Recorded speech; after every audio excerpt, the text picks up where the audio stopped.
আমরা মুসলিমরা পর্যন্ত মুসলিমের অনুপাত বুঝে সম্মানিত নাগরিক দেখেন এটা তো আপনার আমার দোষ না, এটা রাষ্ট্রের দোষ। রাষ্ট্রের সম্পদ চুরি করে একজনের ১৫০০ কোটি টাকা শেষ করছে আমদানি রপ্তানি, হিসাব নেই। আমাদের দেশে রাষ্ট্রীয় সুরক্ষা ধরা খাওয়ার পরে যদি বলা হয় কত টাকা মাথা বলতে পারবে নির্বিচারে না করতে পারবে, তাই না? অথচ ৬ টাকা চুরির অপরাধ দিয়ে মামুন খান সাহেবকে ৩ বছর জেলে ধরা হয়। ৬ টাকা বুঝলেন? বলছে যে একজন মুসলিমের পকেট থেকে একটা মানিব্যাগ উঠায় নিয়েছে, তাতে ৬ টাকা। ৬ টাকা বুঝলেন? ৬ টাকা অপরাধ দিয়ে আসবে এই দেশের অপরাধ কি আসবে? দেশের অপরাধ আসার দরকার আরো আগে শাসক দল ক্ষমতাসীন দল বন্ধ করে রাখে। বুঝতে পারছেন? এজন্য ইব্রাহিম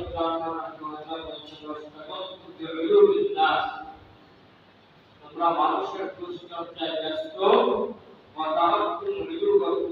তোমরা নিজেদের দোষ তোমরা আলোচনা করো না, ছেড়ে দাও।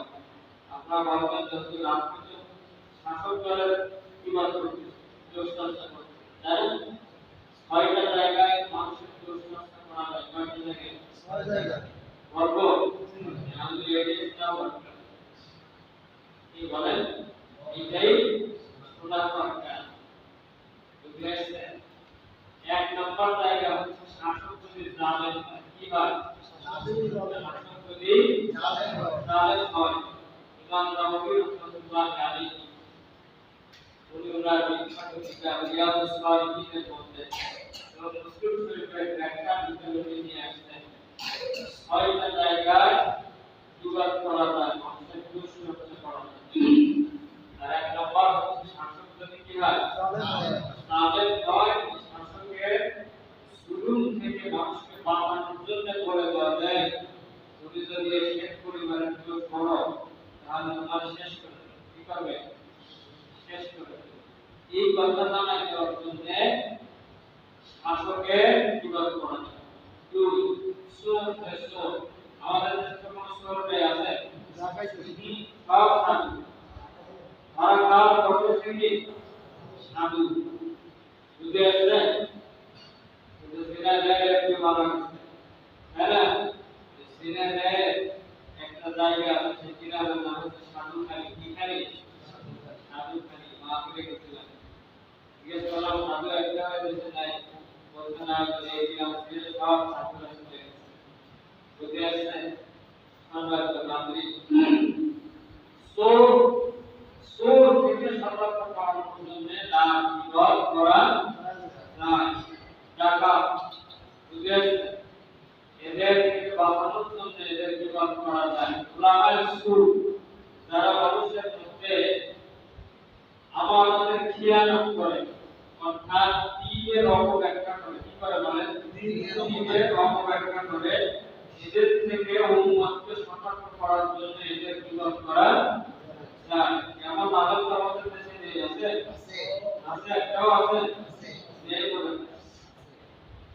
সম্মানিত নাগরিক, তাহলে কয়টা কাজ বলেন তো? ১ নাম্বার বলেন শাসক যদি জালেম হয়। কি হয় বলেন? শাসক যদি জালেম হয়। কারণ আমেরিকা বলবে আফগানিস্তানে চুরি করলে হাত কেটে দেবে, সিনা করলে পাঁচটা দাঁড়ো, সেটা আপনার সরকার জালেম নেন? কি বলেন? আপনার সরকার জালেম নেন? সম্মানিত নাগরিক, একটা এমপি, একজন এমপি আমার সমাজ সংসদে নেই আছে? একজন এমপি হাত কাটতে আসছে, কালকে থেকে ব্যাংকের ম্যানেজাররা সব জানে। বাংলাদেশ ব্যাংকের অবস্থা খুব ভালো আছে, জানেন না? খুবই খারাপ। এটা বড় এত খারাপ বাংলাদেশ ব্যাংকের, অর্থাৎ বাংলাদেশের কেন্দ্রীয় ব্যাংকের অবস্থা নেই। একজনের হাত কাটে সারা দেশ। একজন যদি সেরা আলোচনা করতে চাই, সোরের হাত কেন ইসলাম কাটতে? সোরের হাত ইসলাম কেন কাটতে বলছে? আফগানিস্তানে আছে সোর সোর দেবিদায় সারা পৃথিবীর সবথেকে টাকার মান কোন দেশের বেশি? আফগানিস্তানের টাকার মান বেশি। বুঝেছেন? মানে আমেরিকা নিয়ে আমরা লাফাই, ইন্ডিয়া লাফাই, আমেরিকা নিয়ে লাফাই। আমাদের দেশে এই বাংলাদেশের এই ৫৫,০০০ মাইলের দেশে জুন জুলাই মাসে দেশ চালানোর জন্য টোটাল যে বাজেট হয় শুধু কানাডায় আমেরিকার একটা রাষ্ট্র, একটা অঙ্গরাষ্ট্র, এই দেশে শুধু স্টোর ঠেকানোর জন্য, কি ঠেকানোর জন্য? স্টোর ঠেকানোর জন্য বছরে ১০০ কোটি টাকা হয়। বুঝতে পারছেন? সম্মানিত নাগরিক, আমেরিকায় একটা সিস্টেম আছে, আপনি আমেরিকা থেকে সাইকেল ভাড়া করে দিয়ে আর স্টেশনে একটা জমা দিয়ে কার্ড থাকবে, ওইখান থেকে আবার একটা সাইকেল নিয়ে যেতে হবে। বহু মানুষ এটা করে, নিজের সাইকেল চালায় না, কেন জানেন? আমেরিকার মধ্যে একটা সুন্দর দেশে আপনি সাইকেল কোন জায়গায় রেখে দাঁড়া মেরে তুলে ধরে আপনি চাকা খুলে দিন, ওই দাঁড়া ভাবছে না মনে কি করবে? হঠাৎ করে আসে দিয়ে চাকা খুলে দিন, এইগুলো তাদের অবস্থা। এজন্য বলছে সূরার নাম ইসলামের জন্য কাটতে বলছে যাতে করে মুদ্রাস্ফীতি না, কি না ঘটে, বুঝলেন? অর্থনীতির ছাত্র যারা আছে তারা কাজ করতে নেই। সম্মানিত নাগরিক, সিনা করলে কেন রক্ষণ করতে বলছে? একটা মেয়ে রসুলের দাম কত সেটা একদম নেই জানে, তারপরে যে দাম সেটা নিয়ে যাও, এর থেকে খাবার আগ্রহ করতে পারবে না। একটা মেয়ে রসুলের দাম, সম্মানিত নাগরিক, ইসলাম এটাকে রদ করার জন্য রসুল করার হুকুম, যদি রসুল করা হয় অন্তত মাদের ইজ্জত বাঁচবে, কাদের ইজ্জত? আর এই যে নারীবাদী বদমাইশ গুলো যেগুলো আছে শয়তান, এরা সব নারীদেরকে হুজুররা ঘরে আটকে আছে। আমরা কি করছে? ওরা ইচ্ছা মতো ভোগ করছে, কার মজা ভোগ করবে না, শাড়ি কাপড় দেওয়া লাগবে না, খাওয়া খরচ দেওয়া লাগবে, ইচ্ছা মতো ভোগ করে ছেড়ে দেবে। ইসলাম বলছে না, মানুষের জীবন দিয়ে তামাশা করা যাবে না।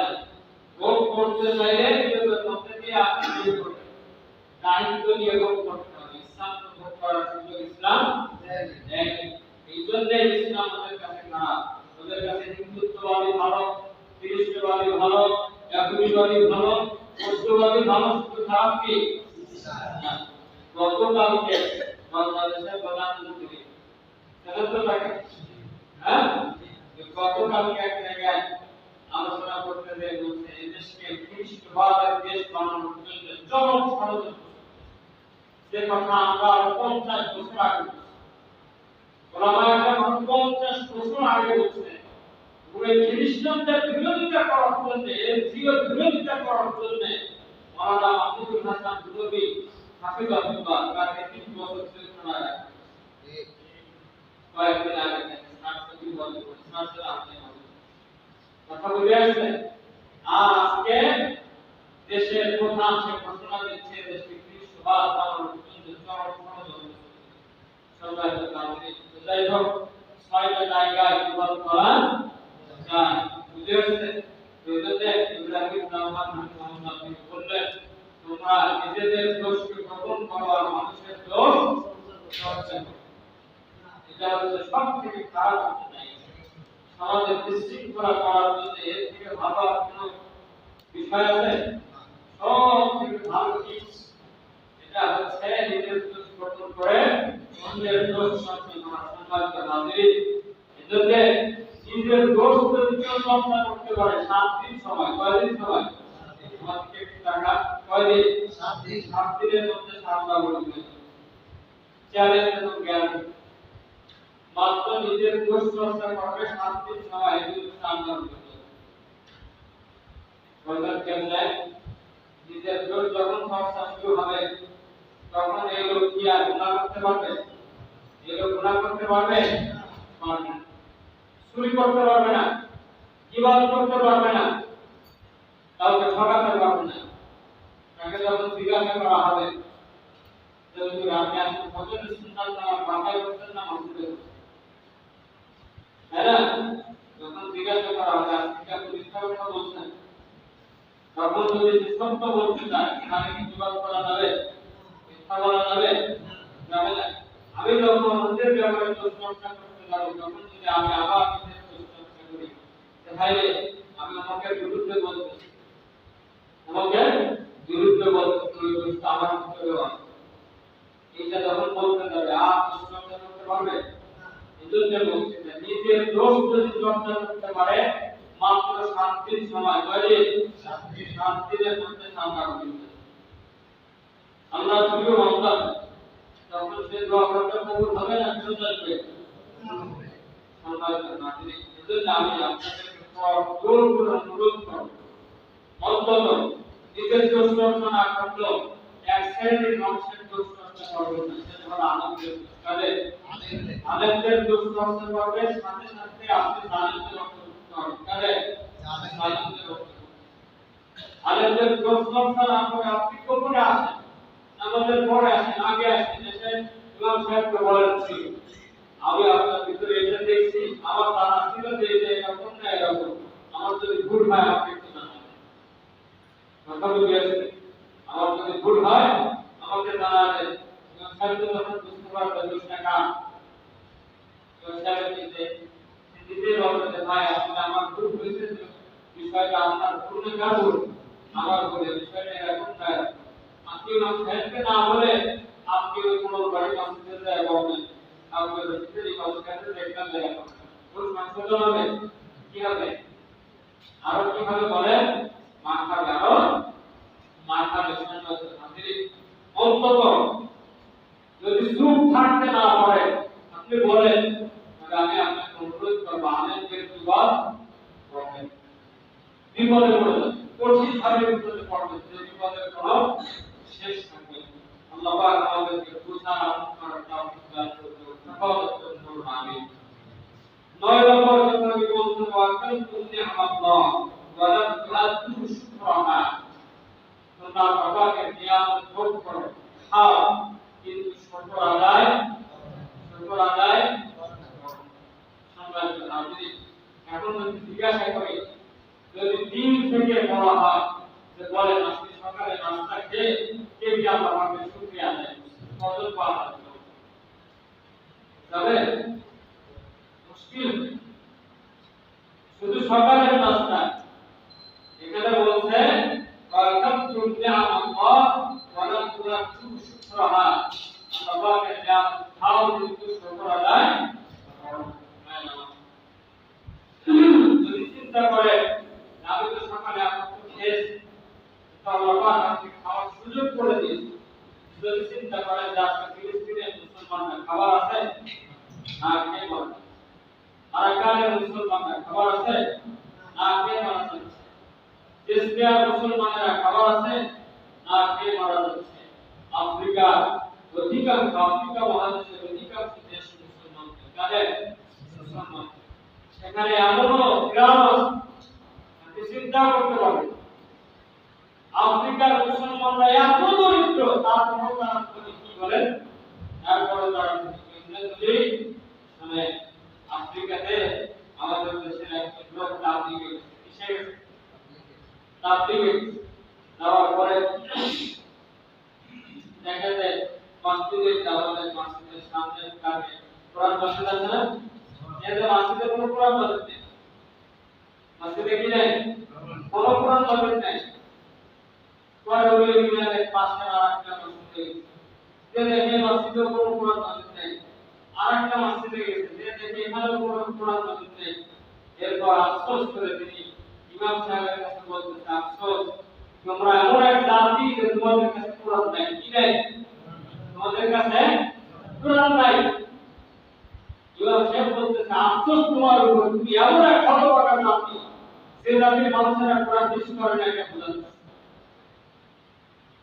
তখন উনি জোরে জোরে কি বলেন, বলছে হ্যাঁ আমাদের গ্রামে এমন কোন ঘর নেই যেখানে তুমি সর্বনিম্ন 4 জন ব্যক্তি পাবে না লেখা পড়ে, এমন কোন ঘর তুমি পাবে না যে ঘরে সর্বনিম্ন 4 জন আছে হাফেজ কোরআন। তুমি কিসের কোরআন বুঝতেছ, তুমি এই কাগজে সামান্য কোরআন বুঝতেছ, অথচ এই গ্রামে এমন কোন ঘর তুমি পাবে না যে ঘরের মধ্যে সর্বনিম্ন কয়জন চারজন পাঁচজন কোরআন তুমি পারো না, তুমি কি কোরআন বুঝবা? একজনের তেলাওয়াত করতে লাগে ভুলে গেলে আরেকজন পাশ থেকে বলে দেবে যে তোমার এই জায়গায় সমস্যা আছে। তাদের শিক্ষা একটাই, সকালবেলা বাচ্চারা মসজিদে যাবে, ফজরের সালাত জামাতে আদায় করবে, ইমাম সাহেব সবাইকে নিয়ে কোরআনের দর্স দেবে, ওরা কোরআন পড়বে, মুখস্থ করবে, যে কোরআন মুখস্থ করে তারপর বাজায় নাস্তা খাবে, তাই কি রে? বলেন কি রে? আমি সিয়াতে দেখছি 2 মাস প্রতিবার আসলে মারা বাচ্চাদের কাছে 5 রুপি দেয়, কয় রুপি? 5 রুপি দিয়ে আর কোটা আমাদের দেয় দেয় দুধের কোটা আছে না ছোট, কি দুধ করে না কনডেন্স মিল্ক এর কোটা, এনে কোটা চাউল দেয়, গম দেয়, অথবা ডাল দেয়, এইটা দিয়ে আর 5 রুপি দিয়ে চলে যাও নাম স্টার্ট করে দাও, সারা সপ্তাহ পড়াইছে আমার থেকে। এই জন্য সাহেবকে এক কোটা ডাল চাল গম 5 রুপি দিয়ে উস্তাদের সম্মান করে। আমরা উস্তাদ কি এসে কানে দিতে বিচার করার জন্য মানতেছে, আপনার বাচ্চা আলেম হবে না মনে করছে, হ্যাঁ? একটা বাইরে থেকে আপনার ঘরের ভিতর পানি আসে, একদিন ট্যাঙ্ক দিতে পানি নেই, আপনি পিটায় পাইপ পানি উঠেছে, এই পাইপ পানি আসে না, পরের দিন খেয়াল হবে না বাইরে কেমন যাওয়ার জন্য আপনার তো বাস মাপ সরকার মাত্রে এজন্য যেখান থেকে আসে সেখানে বিয়াদ করতে নেই। আর যদি না সেটা কোরআনের কোনো মানা এই ভাই আলেম ওলামা ইমাম সাহেব মুস্তাক খান তাদের সাথে বিয়াদ করার কি নেই বলেন, কোনো সুযোগ নেই। যে কথা বলছিলাম যে বলছেন ওয়াকাত তুমি আল্লাহ ওয়া আনতুম শুকরাহা, আল্লাহ পাকের নিয়ামত ভোগ করো কিন্তু শুকরিয়া আদায় করো না। সম্মানিত নাগরিক, আমাদের ঘরে আজকে কোরআন নেই, আমরা খাই কিন্তু আল্লাহ পাকের শুকর আদায় করি না। সকালে খেয়েছি, খাওয়া শুনতে বিসমিল্লাহ বলে কি আমরা কাছে আসছে খাওয়া দাওয়া না মানুষ আছে না, আস বিসমিল্লাহ বলে গেলে খাওয়া শুনতে বিসমিল্লাহ বলে গেলে কি করতে হয় জানেন? সকালে তো লবণ পানি খাই করতে হয়, কি করতে হয়? বিসমিল্লাহি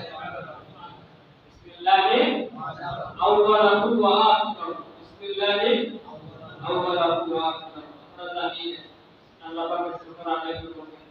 সম্মানিত নাগরিক, যে কথা বলছিলাম আফ্রিকার এই দরিদ্রতম মানুষেরা তাদের খাবার নেই।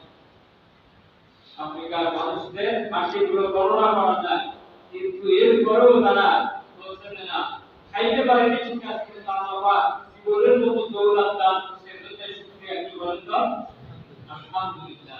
এজন্য কি আমরা পেট ভরে খাওয়ার পরে বাথরুম হয় না, এটা আবার এমন মানুষ আছে না? নাই, আছে, এমন মানুষ আছে।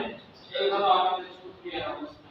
তাহলে আমাদের তো আর এটা করতে হবে, কোথা থেকে কবুল হবে? না চাইলে কি অক্সিজেন দিচ্ছে, তাই না?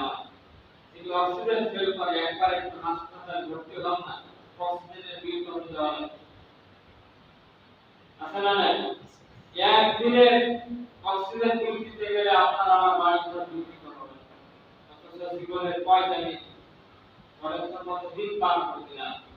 কোনদিন আল্লাহ পাক আপনার আমার কাছে অক্সিজেন চাইছে, বিল চাইছে? বিল চাই। এজন্য বলতে অর্থাৎ নিয়ামত ওয়ালাম তুআদু শুকরাহা, আল্লাহ পাকের নিয়ামত খাও অথচ শুকরিয়া আদায় করো না। শুধু বাংলাদেশের মানুষের বাতাসের অক্সিজেনের শুকর আদায় করবে না, এখানে তো এই খাওয়ার কথা বলছে, শুধু পানি চাইলেই যথেষ্ট, আর কিছু লাগে না। এদেশে তো পানি কিনে খাওয়া লাগে না, লাগে? যে কোনো জায়গায় টিউবওয়েলের পানি খাওয়া যায়। এরপরে যারা একটু বেশি তুলাসপুরীয়, যারা একটু বেশি মডার্ন, তাদের হচ্ছে বোতলদার পানি, কেউ পানিতে হবে না। হ্যাঁ না, এগুলো বলবেন যে দেশে পানি না থাকা, সেখানে গেলে বলবেন, সৌদি আরব গেলে বলবেন, দুবাই কাতার বাহরাইন গেলে বুঝতে পারবেন যে পানি কি জিনিস। পানি আল্লাহ পাকের কত বড় নিয়ামত, যার শুকরিয়া সকাল থেকে যদি আজকে দুপুরে যে একটা 7 মিনিট এই পর্যন্ত যদি সৌদি আরবে আপনি থাকতেন, এই পর্যন্ত এই দেশের থেকে কয় গ্লাস পানি খাইতেন, কিনে খাইতে গেলে কোন পক্ষে 320 টাকা খরচ। আমি সকাল থেকে গুনিনি, তারপরে যতটুকু জেহেনে আসতেছে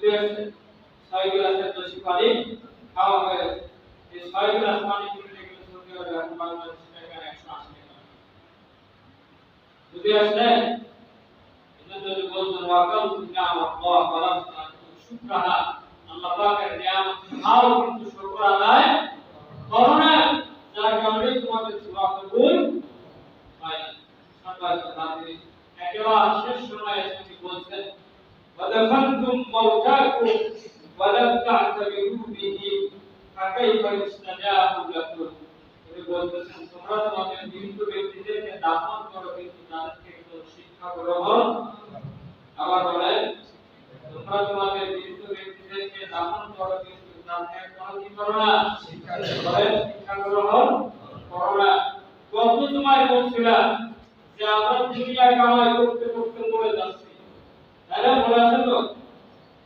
দুনিয়া কামাই করতে করতে মরে যাচ্ছি কবরের প্রস্তুতি কখন গ্রহণ করবো সিনা দেয় হিসাব তাকে মারার জন্য নাকি কয় কোটি দিয়েছে 5 কোটি দিয়েছিল কত মানে তার সাথে ব্যবসায়িক জব্দ সেখানে সমস্যা ছিল 200 কোটি টাকা বুঝছে দেখেন কত সময় বললাম আকবর পরিবার শেষ হয়ে গেল এখন খালি সম্পদের ফিরিস্তি বেরোচ্ছে আল্লাহর বিরুদ্ধে ফিরিস্তি বেরোচ্ছে বুঝেছে 6 টাকার জন্য একজন আলেমকে জেলখানায় আর এবং সেবাংলার জায়গা ছিল আস্তাগফিরুল্লাহ ওয়া আতুবু ইলাইহি এজন্য বলছি আলেমদের পিছনে লাগবে না আল্লাহ পাক আপনাকে এমন জায়গায় শেষ করবে আপনি বুঝতে পারবেন আমরা শেকড় থেকে উঠাই দেব বুঝেছে এই পৃথিবীতে বহু মানুষ আলেমদের পিছনে লাগছে নবীদের পিছনে লাগছে এমন কোন নবী ছিল না যার পিছনে মানুষ লাগে নাই আছে একজন নবীও পাওয়া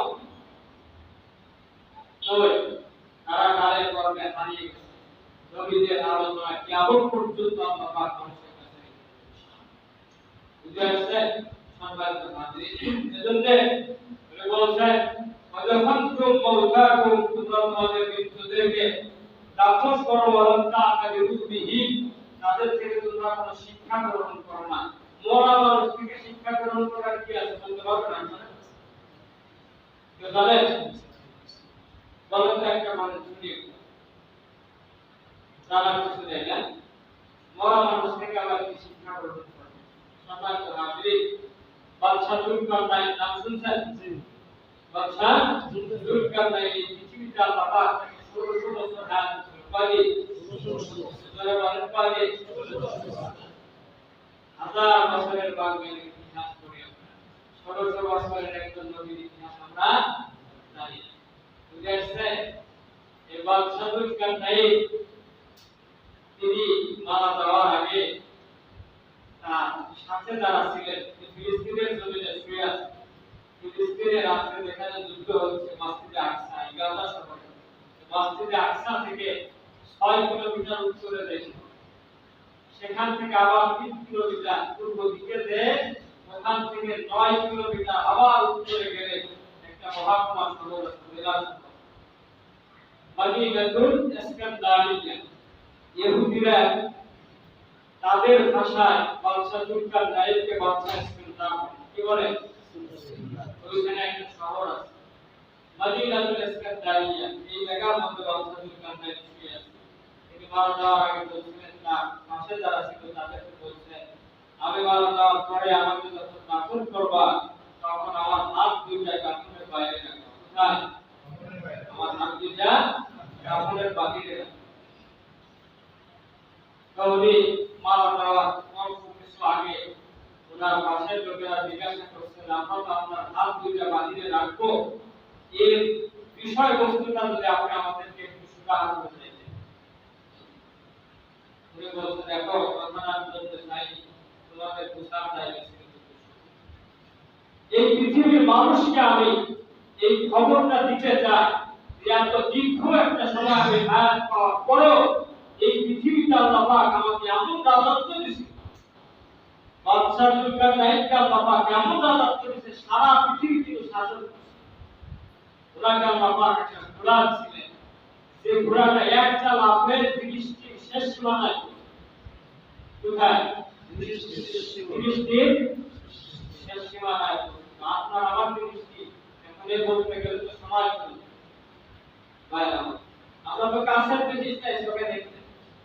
বলতে বলতে ঘরের মধ্যে কি আছে তাই টের পাই না। ভাই ভাই অনেক কথা শুধুমাত্র নবীর সময় আমাদের মানুষেরা পায়ে সাপ দেখে বলে দিতে পারছে না কয়দিন আগে সাপ। বড় পরীক্ষা ছাড়া এখন তো কারণ পরীক্ষা করা লাগে এটা কতদিন আগে। তো আর এসে গেছে সাপ দেখে বলতে পারতো যে এটা কত সময় আগে সাপ। বুঝছেন? হাদিসের মধ্যে দুইটা গল্প আছে। সেই সময় মানুষের আদর ছিল, দিনের ছিল। বাচ্চা প্রসব করার পরে মা যদি বলতে না পারতো যে বাচ্চার নাম কি, তখন ওই সময়ে এক ধরনের লোক পাওয়া যেত, বাচ্চাকে কাপড় দিয়ে সম্পূর্ণ ঢেকে দেওয়া হতো, শুধুমাত্র বাচ্চা পাওয়া করে দেখা যায় পায়ের তলা, এই তলা বাইর করা, এই পা দেখে তারা বলে দিত যে এই বাচ্চার বাবা হবে। কথা বুঝে আসছে? এটা হচ্ছে তাদের দৃষ্টি পাওয়া, দৃষ্টির শক্তি। আমাদের দৃষ্টি কি 10 বছরকে দেওয়া একজন চক্ষু বিশেষজ্ঞ ডাক্তারে দেখলাম যে তার চোখে চশমা নেই আছে। আমি দেখি যে আপনারা দেখে থাকবেন চক্ষু বিশেষজ্ঞ চশমা ছাড়া চোখে দেখে না। বুঝতে বাচ্চার দুর্গার জায়গা বাবা এমন এক ঘোড়া ছিল, তার দৃষ্টি সীমা শেষ সীমা নাই, তার ঘোড়া পা এক লাখ। ওই বুঝা যাচ্ছে অপৃথিবীর মানুষ অহংকার করো, দুনিয়ার সম্পদকে বাহাদুরি করো। আমি বাদশাহ জুলকারনাইন 1600 বছর আল্লাহ পাকের পৃথিবীতে হাত দিলেন, গোটা পৃথিবী শাসন করার মতো রাজত্ব আল্লাহ পাক আমাকে দিলেন। আমাকে এমন এক বাহন দান করলেন যা রূপ হচ্ছে দৃষ্টির শেষ সীমানা এসে পার দিলেন। অথচ আমি যখন এই পৃথিবী ছেড়ে চলে যাচ্ছি, মায়ের পেট থেকে জন্মগ্রহণ করছিলাম যেমন উলঙ্গ, নিঃস্ব রিক্ত হস্ত খালি হাত। তোমরা দেখো এত বড় ক্ষমতাধর ব্যক্তি হয়েও এই পৃথিবী ত্যাগ করার সময় আমি কি দিয়ে কবরে পৌঁছাবো? মুসলমান জাতি এজন্য জাহিদুল্লাহ খান রাহিমাহুল্লাহ তিনি বললেন শেষ কথা, ওয়াদাফানতুম মাউতাকুম ওয়া লাম তা'তাবিরু বিহি, তোমরা তোমাদের মৃত ব্যক্তিদেরকে দাফন করো, অথচ তোমাদের মৃতদের থেকে তোমরা এবারে শিক্ষা গ্রহণ করো না। এই লোকটা এত বড় দাপুকে ছিল, এত বড় ক্ষমতাধর ছিল, যার ভয়ে এই এলাকার শুধু মানুষ না পশু পাখি পর্যন্ত থরথর করে কাঁপত। আজকে সে নিথর দেহ পড়ে আছে, তার পাশে মানুষেরা কথা বলতেছে, চুপ করো, এই কথা বলার শক্তি তার আজকে নেই। অহংকার কিসের করো? অহংকার তো একমাত্র রব্বুল আলামিনের গায়ে চাদর, এটা সেটা রাখানি করে না। যদি তাই করতেই হয়, আজকে আমরা যে 10টা বিষয় শুনলাম, তার প্রথম বিষয়টার কাছে যদি ফিরে যায় তাহলে বোঝা যাবে। সে বলছেন আল্লাহুল্লাহ ওয়া রাসূলুহু হাক্কা, তোমরা আল্লাহকে জন্য জানো কিন্তু আল্লাহর পাক আদায় করো না। অহংকার যদি করতেই হয়, অহংকার যদি কারোর বর্ণনাই করতে হয়, তাহলে আমাকে দাঁড়ায় না অহংকার বর্ণনা করবার নিচে আল্লাহ